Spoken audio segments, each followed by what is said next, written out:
Hello everyone, welcome to Sanmarga classes. ಕೆಲಸ ಮತ್ತು ಶಕ್ತಿ ಪಾಠದ 5ನೇ ಪ್ರಶ್ನೆ. ಪ್ರಚ್ಛನ್ನ ಶಕ್ತಿ ಮತ್ತು ಚಲನ ಶಕ್ತಿಯ ಒಟ್ಟು ಮೊತ್ತ. ಪ್ರಚ್ಛನ್ನ ಶಕ್ತಿ ಮತ್ತು ಚಲನ ಶಕ್ತಿಯನ್ನ ಎರಡೂ ಸೇರಿಸಿ ಏನಂತ ಕರೀತಾರೆ? ಆಪ್ಷನ್ ಎ ರಾಸಾಯನಿಕ ಶಕ್ತಿ. ರಾಸಾಯನಿಕ ಶಕ್ತಿ ಅಂದ್ರೆ ಏನು?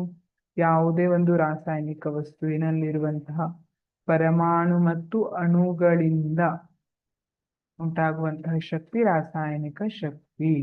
ಅವುಗಳಲ್ಲಿರುವಂತಹ ಬಾಂಡ್ ಇರ್ಬೋದು, ಬಂಧಗಳಿರ್ಬೋದು, ಅವುಗಳಿಂದೆಲ್ಲ ಓರಿಯಂಟೇಶನ್ ಇರ್ಬೋದು, ಅದರಿಂದೆಲ್ಲ ಬಂದಿರುವಂತಹ ಶಕ್ತಿ ರಾಸಾಯನಿಕ ಶಕ್ತಿ ಅಂತ ಹೇಳ್ತೀವಿ. ಹಾಗಿದ್ರೆ ಇದು ಅಲ್ಲ.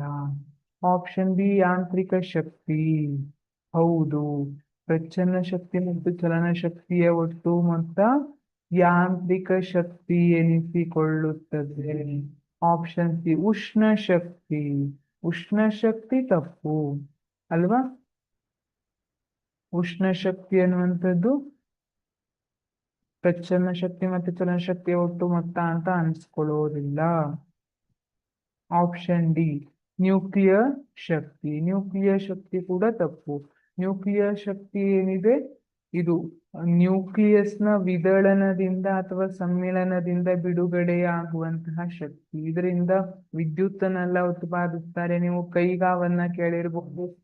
ನ್ಯೂಕ್ಲಿಯರ್ ಕ್ರಿಯಾಕಾರಿಗಳನ್ನ ಉಪಯೋಗಿಸಿ ಅದರಿಂದ ವಿದ್ಯುತ್ತನ್ನ ಉತ್ಪಾದಿಸುವಂಥದ್ದು. ಹಾಗಾಗಿ ನ್ಯೂಕ್ಲಿಯರ್ ಶಕ್ತಿ ಕೂಡ ಉದಾಹರಣೆ ಅಲ್ಲ. ಸರಿಯಾದ ಉತ್ತರ ಆಪ್ಷನ್ ಬಿ ಯಾಂತ್ರಿಕ ಶಕ್ತಿ.